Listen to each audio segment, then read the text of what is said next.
ظاہری اعتبار سے کوئی عیب بھی نہیں ہونا چاہیے، انہیں ہر عیب سے پاک و صاف ہونا چاہیے۔ کل عقیدہ توحید میں آپ نے یہ سنا کہ خدا ہمارا وہ ہے جو ہر عیب سے پاک ہے، اور اس پاک خدا تک پہنچانے والا رسول بھی ہر عیب سے پاک ہوا کرتا ہے، ہر عیب سے منزہ ہوا کرتا ہے۔ وہ امام کا شعر ہے، نہ تیرے تو وصف عیب تناہی سے ہے بری، حیران ہوں میرے شاہ میں کیا کیا کہوں تجھے۔ تو یہ ان تک پہنچانے والے ہیں، یہ بھی ہر عیب سے پاک ہیں۔ اور عیب سے پاک کیسے؟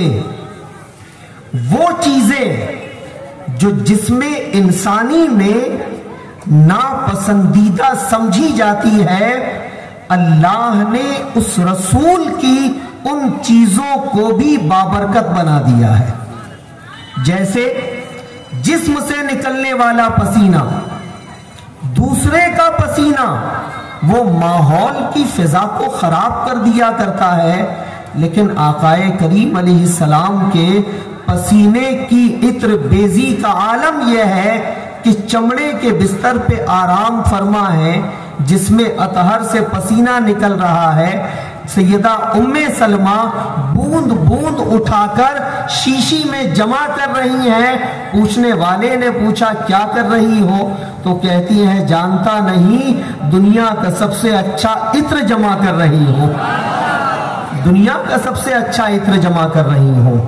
تو جو چیزیں جس میں انسان کی بظاہر ناپسندیدہ ہوتی ہیں، رسول کی ذات ایسی عیبوں سے پاک ہوتی ہے، اسے بھی لوگوں کے لیے اعلیٰ بنا دیا جاتا ہے، اسے بھی افضل بنا دیا جاتا ہے۔ اور دیکھیں انسانی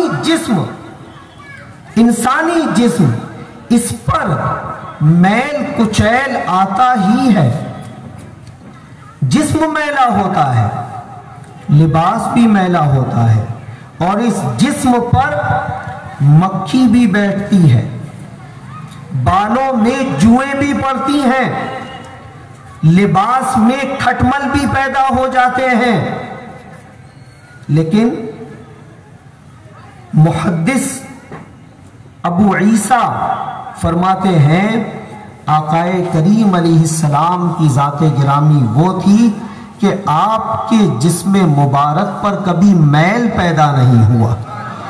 حضور کی ذات وہ تھی کہ آپ کے مبارک بالوں میں کبھی جوا نہیں پیدا ہوئی، آپ کے لباس اور بستر پہ کبھی کھٹمل پیدا نہیں ہوا، اور آپ کے جسم مبارک پہ کبھی مکھی بھی نہیں بیٹھی۔ مسلمانوں سوچو ذرا آپ، وہ رسول عیبوں سے کیسا پاک ہے، کیسا منزہ ہے وہ محمد الرسول اللہ، محمد اللہ کے رسول ہیں، ایسے عیبوں سے پاک ہیں، ایسے عیبوں سے پاک ہیں۔ اور ایسے عیبوں سے پاک ذات کو اہل نظر نے جب اپنی ایمانی نظر سے دیکھا تو عبداللہ بن سلام بھی کہہ اٹھے، چہرہ بتاتا ہے کہ یہ ذات جھوٹی نہیں ہو سکتی ہے، چہرہ بتاتا ہے ذات جھوٹی نہیں ہو سکتی۔ وہ عیبوں سے کیسے پاک، عیبوں سے کیسے منزہ۔ حسن کسی سے کم ہو جائے یہ بھی ایک طرح کا عیب ہے، حسن ہے تو صحیح لیکن سامنے والے میں اس سے زیادہ حسن ہے، اس کے مقابل میں آ کر یہ عیب شمار کیا جائے گا۔ لیکن وہ ذات کیسی حسین۔ جابر بن سمرہ رضی اللہ عنہ وہ کہتے ہیں 14ویں رات کو چاند آسمان پر نکلا ہوا تھا، 14ویں رات کا چاند، آقا کریم علیہ السلام مجلس میں جلوہ فرما ہے، میں بھی حاضر تھا، میری نگاہ چاند کی طرف اٹھی، میں نے پلٹ کر حضور کے چہرے کو دیکھا، پھر میں نے نگاہ گھمائی، آسمان پر چمکتے چاند کو دیکھا، کبھی حضور کو دیکھتا کبھی چاند کو دیکھتا۔ اے جابر بن سمرہ کر